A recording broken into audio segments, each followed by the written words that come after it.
What's going on, everybody? C4, welcome back to the channel, and today we're going to be doing our first look at a post-free agency mock draft. Most of the dust has settled, even though you can make the argument, like free agency, right? Free agency dust has settled. There's still some big trades looming. Seems like Aaron Rodgers is eventually going to move to the Jets. The compensation on that seems to be the holdup right now. Could that involve a first-round pick going from the Jets to the Packers? That obviously will completely reshape a mock draft. DeAndre Hopkins getting traded away from the Arizona Cardinals, like that's going to be a potential big trade and could alter maybe say the wide receiver market for a draft. But we can't keep waiting around. Most of the free agents that would drastically change, a team's draft board, especially in first and second round, which is what we're doing today with trades, first and second round mock draft for the 2023 NFL draft after free agency. So without further ado, let's get right into it, man. We got 2 rounds to get through. We have Carolina at pick number 1. Originally, I thought about going Anthony Richardson, just trying to do something completely different, but we'll save that for another time, because right now, all momentum is going towards CJ Stroud becoming their new quarterback. There was a video that went live yesterday of Josh McCown, dapping up CJ Stroud, saying, can't wait to get you in Charlotte and all this stuff, and that could have been for,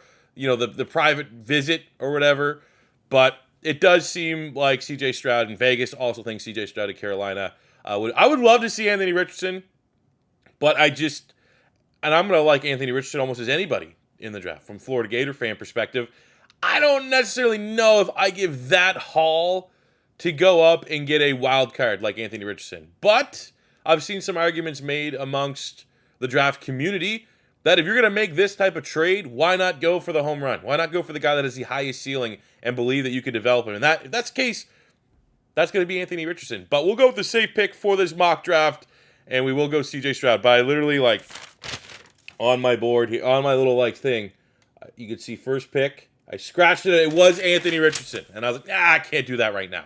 Pick 2 of Houston, Bryce Young. I think he's the best quarterback in this year's draft class, and that is a franchise pick for the Texans who, a lot of people thought they might have screwed themselves by winning and not earning the first overall pick. And they get, in my opinion, the best quarterback still sitting there at 2. So at the end of the day, it's perfectly fine.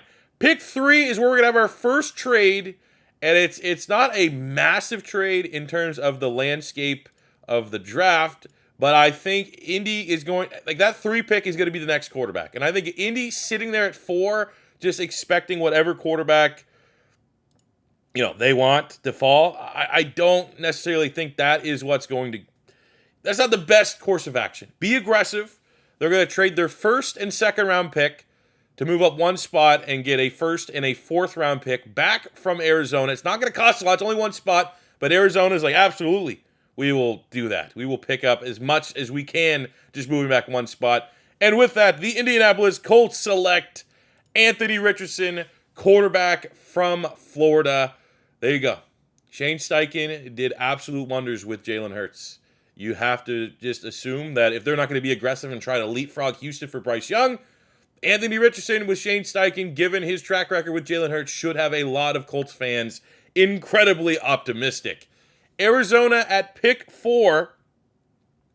Now, the Cardinals, all these other teams went quarterback. I can't really talk about free agency for the first 3 teams. They clearly need quarterback. When you look at Arizona, though, they're not going to go quarterback. They got a brand new head coach. Looking at what they did in free agency, still a little bit on the light side. I think they definitely had more leaving. With, in particular, big wing one is J.J. Watt retiring. They lost Byron Murphy. I think they got to go on the defensive side of the ball. Kaiser White's not enough.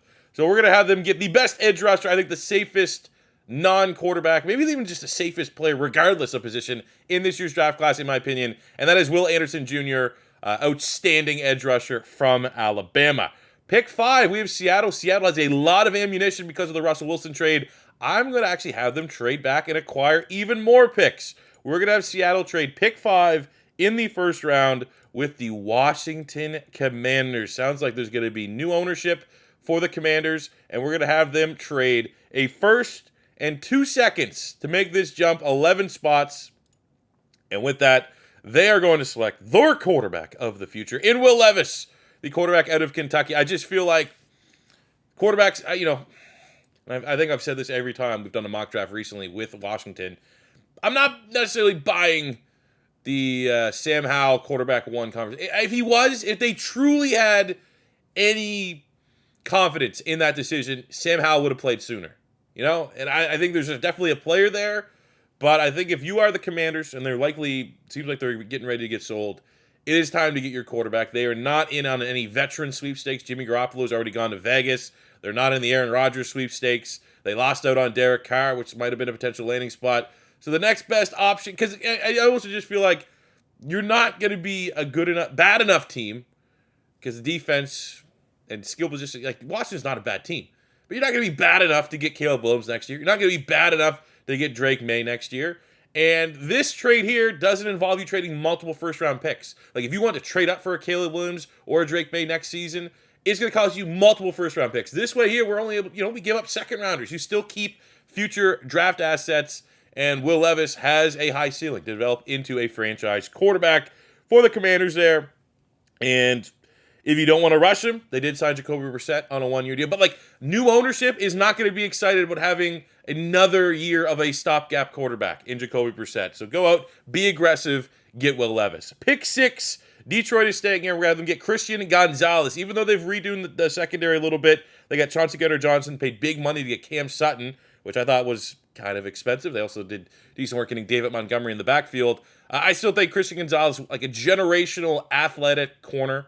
Like, he stacks up pretty much against any corner of the last decade that has come out, athletically speaking. Height, weight, speed, very good tape. And I think Detroit continues to revitalize that secondary there with Christian Gonzalez. Pick 7, we have Vegas, who I had them trading down. What team do I have Vegas trading down with? The Philadelphia Eagles. Philadelphia is going to send our first and third round pick next season. Why won't let me do it? Just a second. This site's a little bit janky. I'm going to send first and a future third to move up 3 spots. And the reason why Philadelphia, I think, is going to be aggressive potentially in trading up. One is we saw last year. Philly was aggressive in trading up to get Jordan Davis. Leapfrogged the Baltimore Ravens. Now, the Ravens are fine. It was, let's be honest, Ravens, we're going to get Jordan Davis. And then they ended up having to settle for Kyle Hamilton, who's outstanding anyway. The Ravens just draft very well outside of offensive players. But Philadelphia's going to be aggressive to go up and get a. They build during the trenches. It's fun having these Eagles mock drafts where they get Bijan Robinson. It's fun having Eagles mock drafts where maybe they'll be aggressive and get Gonzalez or Devin Witherspoon or Joey Porter Jr., as you can see on the board here. They could, honestly, I wouldn't be shocked if this was the case and they trade up and they went Tyree Wilson. But given where the Eagles are, given even with Fletcher Cox coming back, I think they're going to trade up for Jalen Carter. And on the field, maybe the best player in the draft. Off the field, lots of concerns. Pro Day was a nightmare. People are starting to compare him to Robert Kimdichie when he was coming out of Ole Miss. Has the off the field with obviously the terrible story that happened down there with the player dying, the staffer dying and stuff in Georgia, speeding and all that stuff. And hey, Philly does not have a great history of defensive tackles that like to drive fast. Rest in peace, Jerome Brown. But, who's going to have the inside knowledge on Jalen Carter? Who's outside of doing your homework? We got Nakobe Dean and Jordan Davis. The leader of the Georgia defense from the last, 3 years in Nakobe Dean, who would definitely, if he had to co-sign, he would. And then Jordan Davis, who was the 1-2 punch with Jalen Carter of the historic Georgia defense. And I just feel like if any team is going to be aggressive to get Jalen Carter on the free fall, I don't know if any team's going to have more information and more confidence, whether that's worth it or not, than the Philadelphia Eagles. And they've shown that they will trade up to get and build through the trenches. Also, Philly's going to have a lot of comp picks next year. I think Philly's set to have 12 draft picks next year. So I think they will be a little luxurious with trading future picks because we're going to have so many next season. So that's what we do here. Able to keep our third this year. We're not even going to, obviously it's a 2-round mock draft, but going up 3 spots to get a D lineman. Atlanta at pick 8, who, they've done pretty good. One of my favorite free agency spots so far has been Atlanta. Jesse Bates, David Onyemata, Caleb McGarry, keeping him in the building. And now at pick 8, you're going to be able to get, debatably, one of the higher ceiling edge rushers in the draft. There are some people that like Tyree Wilson more than like Will Anderson. I'm not that crazy. I'm not going to go in that lane. But Tyree Wilson is kind of like this year's Trevon Walker to a certain degree, and where Atlanta clearly still has a massive need at edge rush. Tyree Wilson, that's a home run pick at 8 for them. Chicago at pick 9. I'm going to get Paris Johnson Jr., the tackle from Ohio State. This has kind of been a popular pick for me in my last couple mock drafts. Looking at what Chicago has, they did kind of do good work at linebacker, Tremaine Edmonds and TJ Edwards. You got Nate Davis at guard, which, that Nate Davis at guard, are you going to kick Tevin Jenkins out to tackle? And if that is the plan, maybe you don't go tackle at pick 9. Maybe you say screw it and maybe look at Jackson Smith-NJIGBA, or, you could go other spots. But for me and my money right now, Paris Johnson is a top tackle in this year's draft class. Familiar with Justin Fields, right? I think that's an easy get right there. Vegas at pick 10. We're going to have them after they got Jimmy Garoppolo. I don't think they're going to be rushing to grab a quarterback, or they wouldn't have traded down. They might have been more aggressive in trading up. In the last couple mock drafts, we've had them trading up for Anthony Richardson and guys like that. They got Jimmy Garoppolo, they got Jacoby Myers, Austin Hooper at tight end. So I think at pick 10, going corner, I'm going to have them select Devin Witherspoon, the corner from Illinois. A lot of eyes are going to be on his private workout. He's been banged up, hasn't tested at the combine, didn't test at Illinois Pro Day. Will have a private workout. A lot of, how fast is he? Corner is a position that 40-yard dashes not necessarily can make a player, but a slow 40-yard dash can break a player as it relates to their draft talk. There's been a lot of first-round corners who run high 4.5s, low 4.6s that become good second-round corners. It's just the nature of the position. So a lot of eyes are on Witherspoon. As far as tape is concerned, best tape in this year's draft class at the cornerback spot. Would be a great get for that Vegas secondary, but we do need to see some testing to see if that top 10 pick holds up. Tennessee at pick 11, I'm going to have them go with best lineman available. I'm getting Peter Skoronski, the tackle out of Northwestern. Could be a tackle, could be a guard. I think you probably play him at tackle. They got Andre Dillard coming over for Philly. That's still, for what it's worth, a flyer pick. We don't know if Andre Dillard can hold up as a true starter. I think he is. I think that's a nice underrated signing coming from Philly. Just couldn't get ahead of the two best tackles in the NFL in tackle combo, in Lane Johnson and Jordan Mailata. But even not, I think you could put Skoronski at left guard. I think you could maybe get flexible with Petit Friere, move him inside, kick Skoronski to right tackle. I just think prioritizing the offensive line for Tennessee is still maybe their best course of option if they stay here at pick 11 and not trade down. They could be a trade down contender, though, because I think they need a lot. And if the right buyer comes in, someone that wants to trade up for Joey Porter Jr., someone might want to try to trade up for Jackson Smith-NJIGBA if they want the best wide receiver in the draft class. They could straight up go Jackson Smith-NJIGBA as well. They're at pick 11. But knowing Tennessee, I think they probably will prioritize the offensive line. But I think if not, JSN might be a good fit at 11. We have, next up, Houston at pick 12. And I'm going to have them get Myles Murphy, the pass rusher from Clemson. If you watch Myles Murphy, you know his athletic profile. You watch 2021, not 2022, but you watch 2021 when Venables was still running the show there in Clemson.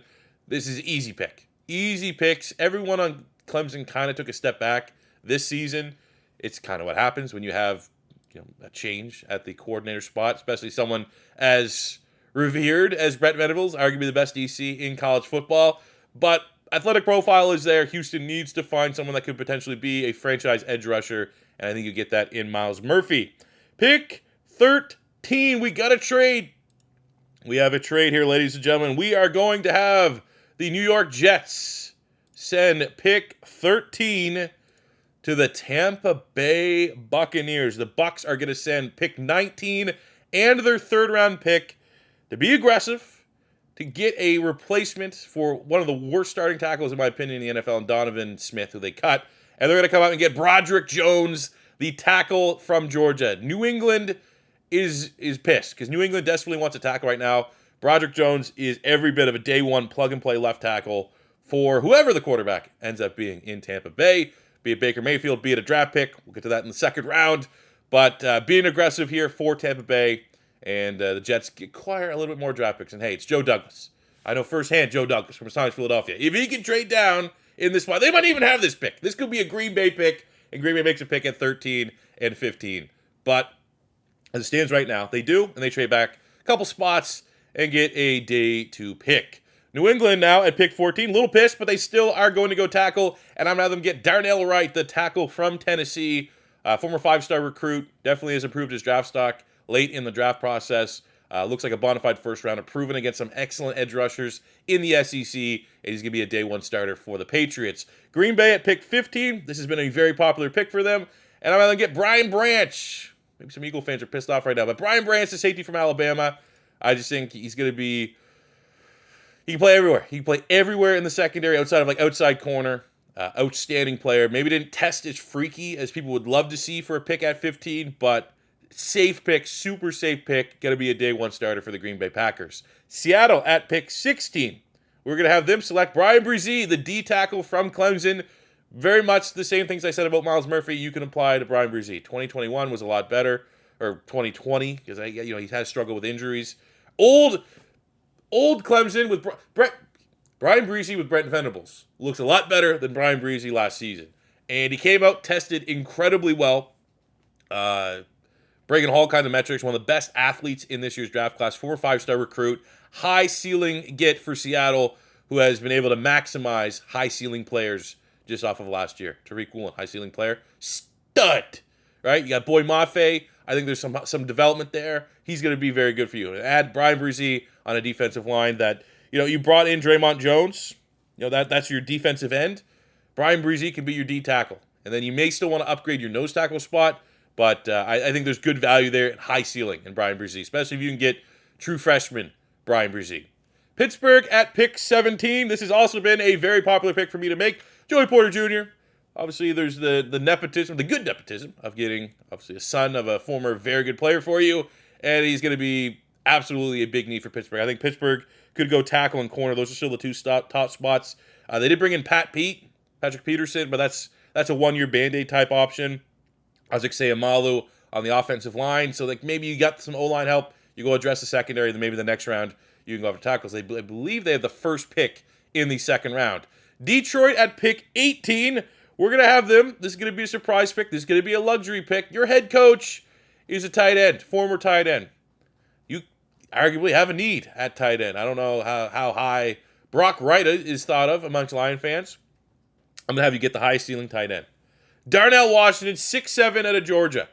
Not only is he going to be an additional offensive lineman when he's out there, 6 offensive linemen, but his ceiling as as a receiver, as a red zone threat, I think this is going to be a guy Dan Campbell's going to pound the table for. Dan Campbell's got a guy, winning mentality from Georgia. No one's really built like him in the NFL. His skill set is incredibly unique amongst a very good tight end class, where you could definitely see if tight end was in play for Detroit in the first round, Washington, Mayer, Kincaid, even Musgrave on some people's boards might have a shot to be the first tight end drafted. It's a lot of depth here, and I think Dan Campbell gets himself a little project on the offensive side of the ball. I don't know. How do you feel about that? If you're a Detroit Lion, how do you feel about going tight end at pick 18? I think outside of that, you got Christian Gonzalez at corner. You got Chauncey Gardner-Johnson. Those, DB was your big need. Where do you go? Defensive line? Right? Who are you going to get? Kalijah Cansey? You're going to give up on the dude from Washington, on Wuzuriki already, similar roles, right? You could go pass rush, but are you going to, I don't know. You could go pass rush, maybe, right? That could be a spot. We're going to have them go get a tight end. Pick 19, we have the New York Jets, and we're going to have them select DeJuan Jones, the tackle from Ohio State. Sick, just gigantic, biggest player in this year's draft class. And you protect Aaron Rodgers. Continue to protect Aaron. Hopefully Mekhi Becton comes back. And if you have Becton and DeJuan Jones, you have the biggest tackles in the NFL. Aaron Rodgers is going to be a very happy man. Seattle at pick 20. I didn't love this pick, but I made this pick, and that is Jackson Smith-NJIGBA. If you are committing to Geno Smith, you could do a lot worse than Tyler Lockett, DK Metcalf on the outside, Jackson Smith-NJIGBA in the slot. You could probably honestly rotate Tyler Lockett and Smith-NJIGBA around. There's your commitment. If you have a quarterback that even though he played well last season, you still are going to need to surround Geno Smith with a lot of talent to kind of have a winning offense, play winning football. Seattle's a lot of picks, man. I think Seattle's at the luxury of just straight up drafting the best player available outside of Bijan Robinson because you have a running back in Kenneth Walker. So JSN to Seattle, another one of those ones. How do you guys think about that one? How do you feel about that? Would you piss? Would you be happy? Here's another one. Chargers. Seems like Austin Eckler is about to get traded somewhere, and if that's the case, boom, Bijan Robinson as your replacement, and that's just not fun. Again, if you just look at that division, you need to score more points than your opponent. If you're playing the Kansas City Chiefs, you have to try to beat the Kansas City Chiefs to win the division. You have to score more points than them, right? You have to. If you're losing Austin Eckler, you don't want to pay Austin Eckler, go get another superstar player in Bijan Robinson, who might be the best skill position player I think it's fair to say he is the best skill position player in this year's draft class. But obviously this pick is hinged on the fact that it does look like Austin Eckler will be playing for a new team next year. Pick 22, we have the Baltimore Ravens, and they are going to get the second best wide receiver in the draft class in Jordan Addison, the wide receiver from USC. Didn't test particularly well, but you know, I looked at some of the athletic comps and stuff. Similar is like Jahan Dotson. Jahan Dotson looked very promising for the Commanders as a wide receiver too. I think Jordan Addison maybe a little bit more refined, even more so than Jahan Dotson, but I wouldn't put the athleticism concerns. Baltimore has got plenty of speed guys that haven't necessarily worked out, but if you can get like a healthy Rashad Bateman, a healthy Jordan Addison, and you fucking wake up and you pay Lamar Jackson, that offense is going to be a lot better next season. Pick 23, we have the Minnesota Vikings, and I'm going to have the Vikings select Deonte Banks, the height, weight, speed freak from Maryland. Outside of Christian Gonzalez, Banks is the athlete of the bunch. I think of the first-round corners. Maybe Keely Ringo also to a certain extent. But Banks, just Minnesota needs to go out and address the secondary. They got Davenport as a pass rusher. They brought in Byron Murphy. I think you double down. You keep building that secondary back up. Does look like Minnesota's kind of in a little bit of a rebuild mode. Some rumors that maybe Dalvin Cook could be shipped out. I don't really know who's necessarily buying expensive running backs right now. But I still think you definitely could do a lot worse than addressing the corner spot here. Could go edge. You know, Van Ness, Nolan Smith still there. A little, you know. But there's doubts. Nolan Smith, more of a run defender. You got to gamble on and trust that you can develop him. Lucas Van Ness right now, it's fair to say he's kind of a power rusher, a pure power rusher. If you want a little bit more versatility, you know, I don't know. I think Banks here to Minnesota continue to address the secondary. Jacksonville at pick 24. I'm going to have them select Emmanuel Forbes, the corner from Mississippi State. Some turnover there for Jacksonville. Tyson Campbell's panned out, but I think you need to get a ball hawk. Get someone that can get those turnovers on the back end of the defense. And out of anybody in this draft class, Emmanuel Forbes is the ball hawk corner. He is a little bit undersized, but tested well for that size, 4.3 speed, and he's proven in the SEC as a absolute ball hawk. Every year, it's like 4, 5, 6 picks and like 3, 4, 5 pick sixes. It's ridiculous. I am buying him as a first-round corner every day of the week. New York at pick 25. They've done, Giants obviously, they've done a decent job. Darren Waller, Bobby Okereke, Okereke, right? Okeriki's how Pat McAfee kind of did it during that epic draft selection. They've done decent at wide receiver to an extent, bringing back Slayton and Paris Campbell on one-year deals. But I think looking at their wide receiver room, they don't have, you know, Quentin Johnson can offer the big playability that Kenny Galladay was supposed to. There's your height, weight, speed outside corner. Right now, I just feel like the Giants have a lot of slot options. I think they just signed Jamison Crowder. I think. Don't misquote me on that. I think I saw that. But Wan'Dale Robinson slot. You know, Darius Slayton, I guess speed on the outside. Paris Campbell's like your gadget player, but you don't have the speed. I think Quentin Johnson is a great complement to their current wide receiver room. Dallas at pick 26. I'm going to have them select Dalton Kincaid, the tight end from Utah. Everyone talks about it, but like one of the greatest college tight end games ever was Utah versus USC. He had like 30 catches in that game. And I'm almost not exaggerating. But I think Dallas, with the loss of Schultz to the Houston Texans, big need for them at the tight end spot. You know, they got some serviceable guys there. Peyton Hendershot, solid. But I don't think they have a true tight end one, and they just need to continue to get better. The addition of Brandon Cooks and Stephon Gilmore, someone like Dalton Kincaid is ready to contribute and be a day one starter for them at tight end. Buffalo at pick 27. Even with the signing of Connor McGovern, I still have them going guard in Osiris Torrance. Weird board. It's a weird board here. The edge rushers are falling, but like Buffalo is one of those teams. Like these teams that are coming up, I just can't see them investing in an edge right now. These are teams that need to be competitive against next season. And while you don't want to draft for need over BPA, like Buffalo, they're not going to draft an edge rusher with investments in Von Miller, investments in Greg Rousseau. Like these are top picks. They've spent a lot. I don't know if they'd be ready to run back to the well here so soon. So either going Torrance, could go Van Ness, could go Nolan Smith for sure, somewhere in that bubble. But I think just continuing to solidify that offensive line, Torrance is going to be a day one starter over Ryan Bates at right guard. Plug and play. You're not even thinking about it. Cincinnati at pick 28. They've done okay business, quietly handled themselves nicely. Orlando Brown coming in to protect Joe Burrow. They rebought Pratt, the linebacker. I'm going to have them select Michael Mayer, the tight end from Notre Dame. Just another missing piece for the offense. Very well-rounded tight end. Can do it all. It's an upgrade already over what they had last year at Hayden Hurst. hey, anytime you can upgrade an already very good offense, you're going to do it. Pick 29 with the New Orleans Saints. Not a huge fan of the value here, but a popular pick to the Eagles, and I've actually had him in my last mock draft to the Eagles. I'm going to have to go get Kalijah Kancey. Now, here's why. I think that he can contribute as an interior pass rusher, right? They got to replace Onyemata. But also, a popular like Raz comp, athletic comp for Kalijah Kancey is Cam Jordan. So I feel like you get a very versatile defensive lineman whose athleticism puts him at pick 29. Maybe his tape has him more in line, especially inconsistent to a certain degree of a second-round pick. But I think the upside here for Kalijah Kancey for the Saints at a position of need, plus he could also maybe be a successor to Cam Jordan. I think there's a lot of value there. Philly at pick 30, I wanted to go Nolan Smith, but as of right now, literally kind of the hype right now on Eagles Twitter is Lucas Van Ness came in for a visit. So the free fall stops here. I think Howie is just building to the trenches. We got a D lineman and an edge rusher. Do we need an edge rusher? Probably not this season. We have Josh Sweat. We got Brandon Graham running it back. We have Hassan Reddick, who's kind of a hybrid, but he classifies as an edge rusher. We have, I guess, even Derek Burnett. Derek Burnett as a DN3.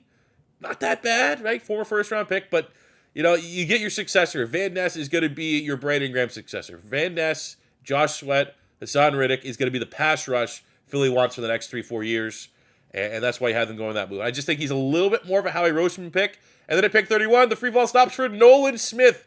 I think this is not the first time that like Philly and KC to kind of round out the first round have got value.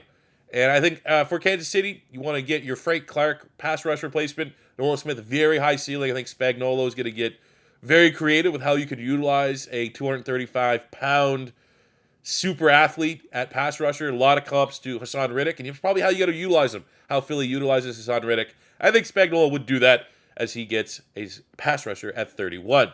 Get off the second round. We'll go a little bit quicker here.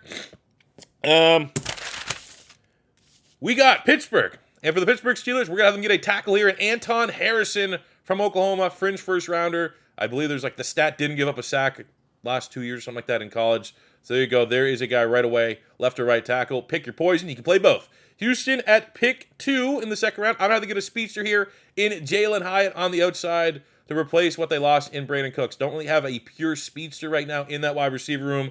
Go get your quarterback, a deep threat. Arizona at pick 3. They're going to address the secondary and get a great athlete in Keely Ringo, height, weight, speed. Let's see if Jonathan Gannon can get the most out of him like he did with James Bradbury last season in Philadelphia. Arizona at pick 35, because of the trade down, they're going to get, I don't love the value, but I think for their scheme, Keon White, 285-pound. I think you can classify him and kind of plug and play him on that front three. You got Will Anderson. He's going to be an edge, outside linebacker, hybrid. I think they're going to use Will Anderson on the out. So then you got Keon White, who's a little bit more versatile because you're going to have a lot of multiple fronts with Jonathan Gannon. I think in terms of that, it's really between him and Adebaware, both very good athletes. But White has a perceived, I'm not a huge fan of his tape, but great athlete, and great athletes go high. 36, we have the Rams' first pick of the draft, and I'm going to have them get an edge rusher in Will McDonald out of Iowa State. He's tested very well. I think he's going to be your Leonard Floyd type replacement and should be able to contribute right away. Seattle at pick 6, I'm going to have them go nose tackle and get Mazi Smith, the nose tackle from Michigan. Now, number 1 on Bruce Feldman's freak list. Did not shock everybody with how he tested during the pro day and stuff like that, but still, as a nose tackle, you're going to be able to get, probably he's the best day one. It's going to be between him and Ika. And I think if you are Seattle, you have Mazi Smith now at nose tackle, Brian Brzee at D tackle, Draymond Jones at defensive end. That D-line is shaping up for the next 4 or 5 seasons. Easy. We have Vegas with pick 7, and I'm going to have them get Jack Campbell, the linebacker from Iowa. He's my linebacker 1 in this year's draft class. And reminds me, if I had to say, kind of a play, Hightower, maybe? And that's your Patriot info. The Patriot way. Get a Patriot-style linebacker. That's what Jack Campbell is. Carolina at pick number 8. Great value here. They're going to get Zay Flowers, wide receiver out of Boston College. I think with this one here, you probably would push Adam Thielen back to the outside, put Zay Flowers in at the slot, and you got your wide receiver room there starting to take a little bit of shape. I think they're still interested in DJ Chark as well. That'd be a nice get for CJ Stroud. Give him some options, plus Miles Sanders in the backfield. That offense is taking shape. New Orleans at pick 9 in the second round. I'm going to get BJ Ojulari, edge rusher from LSU. Go local. Really solid value pick. Proven edge rusher. SEC production. You're never going to complain too much about that. Tennessee, who I said could have went wide receiver in the first round. Could have got Jackson Smith-NJIGBA. Still get a great player in Josh Downs, the wide receiver out of Ohio State. Think you could probably, it's going to be interesting how he would mesh with what they want Treylon Burks to do on the offense. But he is an absolute weapon. Proven wide receiver. Has speed, can play in the slot, can run routes, good hands, great jump ball for a guy that's not overly, I don't even know if he's 6 feet tall. He might be 6 feet. I'm probably saying 5'10", 5'11". Really good player, man. Saw a lot of great connections between him and Drake May last season. We have pick 12. What are we on now? 11? Isn't, what do you call it up here soon? What happened? Don't the Cleveland Browns have a pick? We got 2 picks from the Jets. What? I'm pretty sure this is the Browns pick. Let me just see here right now. We're doing this live. Jets. What happened to Cleveland? Does Cleveland not have a first-round pick? All right, well, we got the Jets back-to-back. Now, accordingly. All right, well, I can make the first pick. Then I had the Jets. I had them going out of Baware, the edge rusher here. He'd be more of a play on the defensive line with Quinnen Williams. Ridiculous athleticism. 4'9" at 280 pounds. Just build throughout the trenches, right? That's kind of what you need to do there if you are the Jets. And honestly, I got to make like a new pick. This is going to mess up my mock draft. Actually, here's what we'll do. Just to kind of keep everything even. Can I make this pick? Get Cleveland back on the board here. We'll have Cleveland give up 2/3. Oh my God, I can't even make it.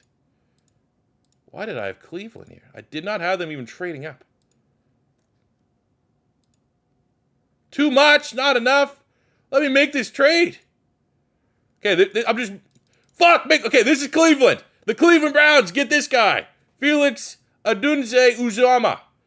Now, I don't know who's lying to me, because I'm pretty sure my first run through I had Cleveland here. So if it's not the Browns, they traded up. And they got this guy. They got the pass rusher, Jadeveon Clowney replacement. Atlanta, let's keep on. Let's get back into rhythm here. Atlanta at pick 13. They're going to get Cam Smith, the corner out of South Carolina. Great value. Thought he was like a late first round type. Very aggressive style corner. Kind of similar to previous South Carolina corner in J.C. Horn. Green Bay at pick 14. I'm going to have them get Sam Laporta, the tight end from Iowa. I just kind of think a little bit more proven than Musgrave. Musgrave, you're gambling on the athleticism with, you've never really seen that kind of production yet. I think Laporta also showed that he's a very good athlete, and you have the proven production. It reminds me a little bit of Dallas Goedert's game of the Philadelphia Eagles. We have New England up here at pick number 15 in the second round. I'm going to have them get an edge rusher and Isaiah Foskey. That's just a Bill Belichick pass rusher right there. And Matt Judon's not getting any younger, and you're going to be able to find a way to get him involved early as part of their pass rush rotation. Seattle at pick 16. I'm going to have them improve the offensive line. Get Steve Avila, the guard from TCU. Very powerful, great run blocker, and I think you could probably plug and play him at the right guard spot right away. We have Detroit at pick 17, and I'm going to have them get Tui Pelotu, interior pass rusher from USC. I said in the first round, are you going to give up on Levi Almozariki? Obviously hasn't performed at the level. So someone like Tua Pelotu, similar role. You're going to use him as an interior pass rusher on that defensive line. And, Detroit just has so many picks. Just stack up good players. That's all you got to do. Pittsburgh at pick number 18. Nose tackle. I'm going to have them get Ika. I think he can start day one. I think he's one of the more underrated players, undervalued players. What's the premium on a nose tackle? I think second round. Best good day one contributors nose tackle. They're going to go in the second round. That's the way of Mozzie Smith. And Ika's going to go here to Pittsburgh to help with that run defense. Pick 19. Hendon Hooker goes to Tampa Bay. It's one of my favorite landing spots. Why not? Seems like Tampa Bay, you need a quarterback. You got to feel good with Kyle Trask and Baker Mayfield. Why not get a super old, I don't know what he's going to be like 25 as a rookie. Not ideal, but he's going to be able to come in, contribute, and I think challenge for quarterback one. And anytime you get that in the second round, you are laughing. Miami is up here, and even though they did bring back Donovan Wilson and Raheem Mostert to one-year deals, It's all about speed. Get a 4.3 speed running back in Jahmyr Gibbs out of Alabama, formerly at Georgia Tech. Yeah, it just fits what Miami's doing, and he would be unreal in Miami. Absolutely unreal. Seattle back on the clock at pick 21, and I'm going to get Trenton Simpson, the free fall on linebackers. I think we're going to see a couple here go. Trenton Simpson, I think he's more of an athlete than he is like a ready-to-go type linebacker. But for Seattle, I think you need to find someone else that can play there with Jordan Brooks. And Trenton Simpson has the elite athleticism that a lot of linebackers need to possess in today's NFL. And while I think there's a little bit of development curve that needs to go on, it's never that risky to gamble on that good of an athlete. And that is what Trenton Simpson is. And another player looked a lot better in 2021 than he did in 2022. Chicago is back on the clock at pick 22. And I'm going to get Gervon Dexter, the defensive tackle from Florida. I think they need some serious help on that defensive line. And I think really even between him and Benton, you can't go wrong for the Bears. But Dexter just proved to be a 5-star recruit athlete. That's what he was coming to Florida. It's what he tested as. And I think he's a player that's best football is ahead of him in the NFL. Chargers are back on the clock here at pick 23. And I'll have them get Keanu Benton. Chargers are a tough team to mock. Not too sure where the fan base wants. Thought maybe getting Musgrave at tight end, but like Gerald Everett's still on the roster. They're not going to get rid of him. Don't know if they're going to gamble on another tight end. They brought back Parham. So I was like, all right, kind of just BPA right now is help out their defensive line, the inside. Help get some guys that can stop the run. Benton also offers a little bit of juice in terms of a pass rusher. Detroit is back at pick 24, and I'm going to have them. Honestly, they can go Musgrave and just get some 12 personnel going there if they want to. Get Dan Campbell, all the tight ends. But I'm going to have them get a little bit more of an outside pass rusher in Derek Hall from Auburn. Tested very well at the Combine. Has some nice SEC production. Jacksonville at pick number 25. I'm going to have them go. This is actually an interesting one. I might call an audible on my actual mock draft. I had them going Cody Mock, he's versatile. I'll have them get Musgrave here. You got Evan Ingram on a 1-year deal. Didn't want to commit to him long term, so that's fine. Get Luke Musgrave. He can be your 12 personnel. He can be your long-term successor. He's a great athlete, similar to the athleticism that you get in Evan Ingram. So that kind of future-proofs that tight end position for the Jags. I literally just called him up. I did not even have that here in my mock draft. 26, the New York Giants. I'm going to have them get Drew Sanders, the linebacker from Arkansas, formerly a 5-star athlete recruit. Kind of highlights how you view him as a linebacker. No one really knows what style of linebacker he's going to be. Feels like he can kind of do it all. Pass coverage is solid. Run defense can rest the passer a little bit. So just a versatile linebacker for the New York Giants defense. Dallas on the clock at pick 27. No Zeke Elliott. No certainty when Tony P is going to be back. So I'm going to have them even with Tony P. You need that power option. You need that complementary option. And Charbonnet might be, in terms of a power back, one of the best power backs in this year's draft class. So Dallas there, it reinforces the position. I know a lot of Cowboy fans are kind of hoping Bijan Robinson could fall to them. But Charbonnet in the second round is a nice consolation prize. Buffalo at pick 28 in the second round. I'm going to get Antonio Johnson, the safety from Texas A&M. You got Jordan Poyer back on a 1-year deal, but I do think you just want to get younger in that safety room. And Johnson brings, he's like 6'2", 6'3", 200 pounds. Really, really solid. More of a pass cover guy. Kind of reminds me of George Aloka. They're just throwing it back a little bit. But like you look, if you just looked at him, you're going to be like, 6'2", 220, 215 or whatever. That guy's going to be a thumper. More of a cover guy. More of like uses his length to disrupt the pass than he is like a guy that's going to lead a massive hit across the middle of the field. Good hands as well. Cincinnati at pick number 29.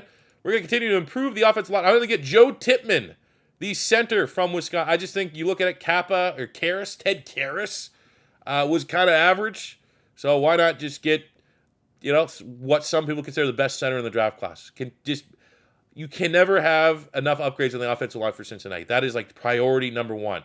Thought maybe you could look at wide receiver because there's going to be eventually some tough decisions to be made, T. Higgins and all those guys, but not a lot of value there.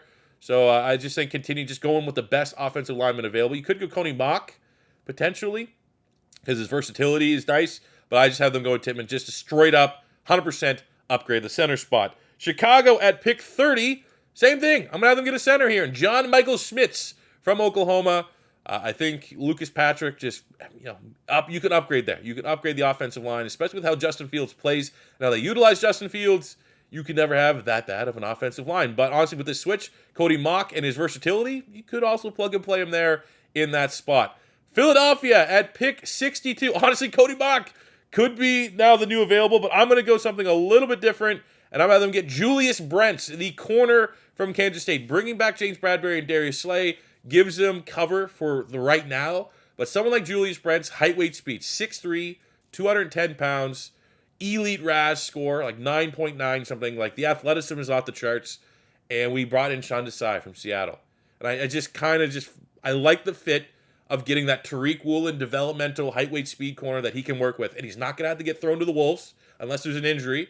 He's going to be able to develop. He's going to be able to make this his project. Julius Brents is going to be in the lab, and then when it is time to move on from a Darius Slay or Bradbury or whatever, he's going to be ready to go. I want to see that. And our last pick of the second round is the Kansas City Chiefs, and I'm going to have them get a nice tackle, high upside tackle in Jalen Duncan from Maryland. Very good athlete, has been very consistent at Maryland, and I think even with the addition of Jawan Taylor at tackle, you probably want to get another upgrade at that right tackle spot over Niang. And someone like Jalen Duncan, just, again, affordable offensive line protection for Patrick Mahomes. It's kind of how they've done it with Creed Humphrey, with Trey Smith.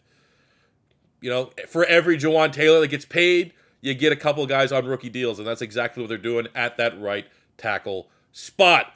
So there you go, fellas. That is a post-free agency 2-round mock draft. How do you feel about it? How do you think I did for your team? Let me know in the comment section below. Thank you very much for watching. If it's your first time stopping by, don't be afraid to hit that subscribe button. On my Patreon this week, I have my quarterback rankings up. I am going to get to my running back rankings. I literally spent the last couple nights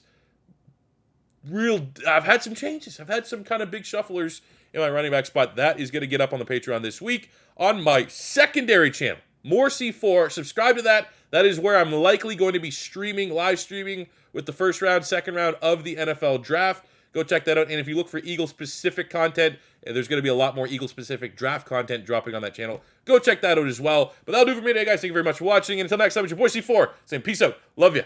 Have a good one.